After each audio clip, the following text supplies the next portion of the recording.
नमस्कार, मैं हूं सताक्षी और आप देख रहे हैं देववाणी। आज मैं चंद्रपुर के बाबूपेट इलाके में आई हूं, जहां की परिस्थिति काफी गंभीर है। वहां लोग काफी ज्यादा परेशान हैं पानी भराव, टूटी सड़कें और गंदगी के कारण। उन्होंने काफी बार प्रशासन को खत लिखे हैं, उनके पास काफी बार मांग की है, लेकिन इसका अभी तक कोई निर्णय नहीं आया है और कुछ जिम्मेदार अधिकारी आंख मूंद कर इस परिस्थिति से बैठे। और सवाल ये है कि कब तक इन लोगों को ऐसी ही स्थिति में अपना जीवन निकालना होगा। चंद्रपुर जिले के बाबूपेट परिसर के बाबानगर इलाके की तस्वीर किसी भी जिम्मेदार प्रशासन को शर्मसार कर दे। यहाँ के नागरिक लगातार अपनी समस्याओं को लेकर आवाज उठा रहे, बार बार मांग रख रहे हैं, लेकिन हालत जस के तहस है। यह इलाका मूलभूत सुविधाओं से आज भी वंचित है। न तो यहाँ पर साफ सफाई की व्यवस्था है, न ही सड़कों की मरम्मत हो पा रही है। बरसात के दिनों में तो हालत और भी बदतर हो जाते हैं। कीचड़, गड्ढे और पानी भराव से नागरिकों को बड़ी परेशानी झेलनी पड़ती है। स्थानीय लोगों का कहना है कि वे कई बार नगर परिषद और प्रशासनिक अधिकारियों के पास अपनी समस्या लेकर पहुँचे, लिखित में शिकायतें भी दी, लेकिन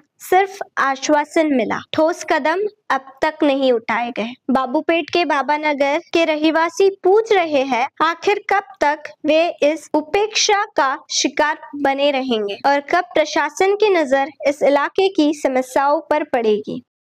आम्हाला इथं रस्ता नाही, काही नाही आहे। किशोर जोरगेवर भाऊ म्हटले का आम्ही रस्ता बनवून देतो असं तसं म्हणून त्या दिवशी मीटिंग घेतले गेल्या वर्षी, पण इथं काही लक्ष नाही देता येत आहे। नाही पुलिया बनवून देत आहे, खंबे आहे पण लाईट नाही आहे। इथं नाही का सर पण साप निघते, अजगर।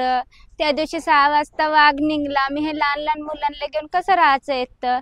इथं लाईट नाही, काय नाही, घरामध्ये पाणी धसते, तेवढ्यानं पाणी आलंय तरी घरामध्ये धसते। आम्ही रातच्यानं कुठं जायचं पोरांना घेऊन? किशोर जोरगेवर भाऊकडं आम्ही किती वेळा जाता अर्ज घेऊन, तरी ते म्हणते का भाऊ नाही आहे म्हणून वापस पाठवते आम्हाला। नाही म्हणले तरी नाही का 10-12 वेळा झाला त्यांच्याकडे घेऊन, पण भाऊच नाही आहे म्हणून म्हणते म्हणून काही लोक। मग आम्ही आता कोणाला जाऊन सांगायचं हे सर्व? रस्ता बनवून देतो म्हणले, आम्हाला नाही काय तर जायले रस्ता बंद, पाण्यात नाही का प्यायचं पाणी नाही राहत आम्हाला प्यायला। एवढ्या पाण्यामध्ये आम्ही पाणी आणायला कसं जायचं? तेवढ्यानं आमची आजी नाही का, आजीचं लाश आम्ही नाही का एवढ्या पाण्यातून काढलं आम्ही। असं काही नाही का अचानक काही झालं अर्ध्याच रात्री, तेवढ्या पाण्यातून आम्ही कसे जायचं, कुठून न्यायचं? जीव गेला तर कोणी सिरियसच राहील। टायमावर नाही का दवाखान्यात नाही तर मला इथून रस्ता नाही, काय नाही, जाग्यावर मेलं तर कोणाचे नुकसान? आमचेच नुकसान ना। आमचे घरचे कोणी मोठे राहो लहान राहो, काही कमी जास्त झालं तर आम्ही कोणाला सांगायचं? मग तर आम्हाला काहीच नाही पाहिजे, फक्त आम्हाला नाही का तर बोरिंग नाही तर एक नळ तरी पूर येते एवढ्यानं, तर आम्हाला रस्ता आणि हे खंब्याले लाईट आणि बोरिंग एवढंच पाहिजे। याच्यानं आम्हाला काहीच नाही पाहिजे झालं, एवढंच पाहिजे आम्हाला। आम्ही किती वेळा जायचं किशोर भाऊकडं? आम्ही नाही का जाऊ परेशान झालो। तिथून आम्ही नाही का इकडे गेलो, सुधीर भाऊकडे गेलो, तर सुधीर भाऊ म्हटले का नाही का आमचं नाही का बावपेट एरिया आमच्याकडे नाही आहे, आमचं नाही का बल्लारशाकडे आहे म्हणे, किशोर भाऊकडे जाऊ म्हणलं, त्यांच्याकडे गेलो आम्ही। नाही म्हणलं तरी 10-12 वेळा गेलो, तरी काही लक्ष नाही देत, काही नाही। मग आम्ही का करायचं सांगा? काय करायचं? मग आम्ही कोणाकडे जायचं? कोणाला नाही का होटं मागायला तर येते, त्या पाण्यातून नाही का नाला पार करून येते, आम्हाला जिकून आणा म्हणते।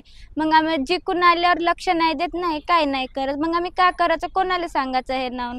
का कुठून जायचं आम्हाला? असे बुड्ढे बाडे नाही का कुठून त्या नाल्यातून येताना नाही का पायच नाही का घसरला, काहीच झालं, कंबरच तुटली, काही झाली, कोण करणार आहे मग त्यांचं? मग पुढे आहे का कोणी करणारे? असे नाही का ते आता नाही का हातपाय छान आहे तर स्वतः कमवून खाते, मग त्यातून पडून नाही का कंबरच तुटलं, पायच तुटलं, कोण करणार आहे? आली नाही बराबर, खंब्यानं आणि लाईट नाही, आणि इथं कोणती सुविधा नाही। एवाले मोठे येते ती छाप येतात आमच्या घरा, हे इथून पाणी विळून हे तिथपर्यंत येते, तर ती फुल्या पाहिजे नाही, ती बोरिंग पाहिजे, नळ पाहिजे या ठिकाणी। इकडे नाली पाहिजे, नाली नाही, काय नाही। नाव कचरा, ते गंदगी, मच्छर कसे डसत आहेत, डेंगू मलेरिया होत आहे तयार आम्हाला, मग हे कोण सुधरल सांगा? आजपर्यंत तुम्हाला किती सुविधा देण्यात आली? काय सुविधा नाही आहे, काय सुविधा नाही आहे। किती वर्षापासून आम्ही येते 20-25 वर्ष झालं, 30 वर्ष होता.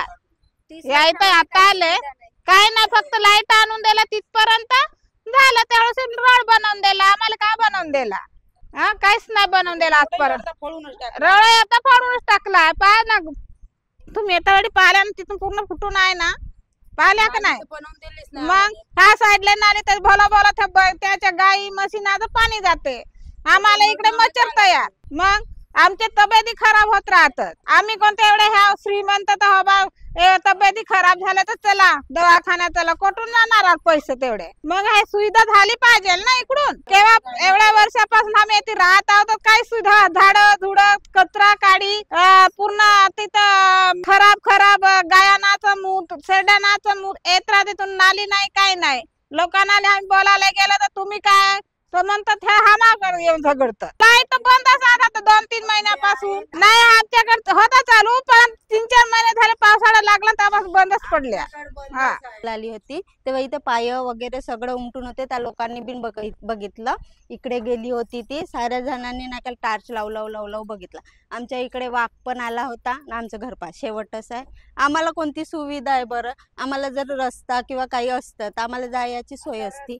पाणी यांच्या घरापर्यंत पूर्ण येते, तर मग आम्ही जायचं कुठून? पाणी पुरामध्ये इथंच राहावं लागेल ना. मग 15-16 वर्षापासून पाहत आहोत. हे स्वतः मी पाईप विकत घेऊन येऊन टाकलो यासाठी. त्या पोटनिवडणूक झाला होता, खिरमेला सांगितलं. खिरमे हो म्हणला, काही केला नाही त्यानं. निवडणूक झालं तेव्हापासून तो लक्ष देत नाही इकडं. आणि आम्ही दोघं तिघाले सांगितलं, साहेबा लोकांना सांगितलं, त्यांनी काय ऐकलेच नाही कोणीच. आता जोरगेवार साहेबाकडे गेलो, ते आमचे घरचे सगळे गेले, बाया पत्र दिले, हो भाऊ येऊ दे करतो म्हणे, कोणी केलेच नाही. आता कोणाकडे आम्ही आश्वासन ठेवूनच नाव सतत पाहतो म्हणून म्हणलो. तर इथं आमचे पोरं 12 शाळेत जाणेवाले पोरं, शाळेतून कसं जाणार आहे? तो रस्ता नाही, काय नाही आहे ते लोकाले. आणि आम्हाला इथे एवढा परेशानी आहे. मी जातो ड्युटीवर, मी पालिकेचा साव ड्युटीवर जातो, घरचे राहते, पाणी पाऊस येते, लोकाले वाचवायला जातो, पण आम्हालाच वाचवासाठी कोणी येत. आणि साहेब लोक डे नाईट ड्युटी आमचे लावतात. आणि मग आमच्या घरापाशी कोणाची ड्युटी लागत नाही. लोकांच्या घरी साप निघला, मरण पावला, तिथं आम्ही कचरा मारायला जातो. आमच्या घरचे कचरा असं राहते, सर्प येते. अजगर निघले 2 वेळ, 2 अजगर पकडले. सर्प मित्र येतच राहते, नेवलकर म्हणून आहे, तोच धरला होता, त्यानं धरून नेला इथून अजगर. मग घरात साप निघला, त्या दिवशी घरामध्ये साप होता आमच्या रॅकवर. जोरगेवार आले होते 7 वर्षाच्या पहिलं येऊन आम्हाला रस्ता बोरिंग करून देतो म्हणे, पण अद्याप आम्हाला करून नाही दिलं. आम्ही अर्ज बार देऊ नाही, भाऊ नाही भेटत आहे असे म्हणून आम्ही वापस आलो. त्याचे काम नौकर शोध भाऊ आल्यावर सांगतो म्हणे, पण सांगेच नाही. लाईट नाही आहे, अंधारात आम्ही राहतो, तरी पण आमच्याकडे लक्ष नाही करत आहे. तरी पण नाही का आम्ही त्या पाण्यातून कसे जाणं येणं करत आहोत. पाणी भरून राहिलं तर जंगलातून येतो. ये थी यहाँ के स्थानीय लोगों की परेशानियां और इनकी मांगे प्रशासन से। तो अब देखना ये है कि प्रशासन इस पर क्या निर्णय लेते हैं और कहां तक वो अपनी सज्जता दिखाते। कुछ ऐसी ही अपडेट्स के लिए देखते रहिए देववानी।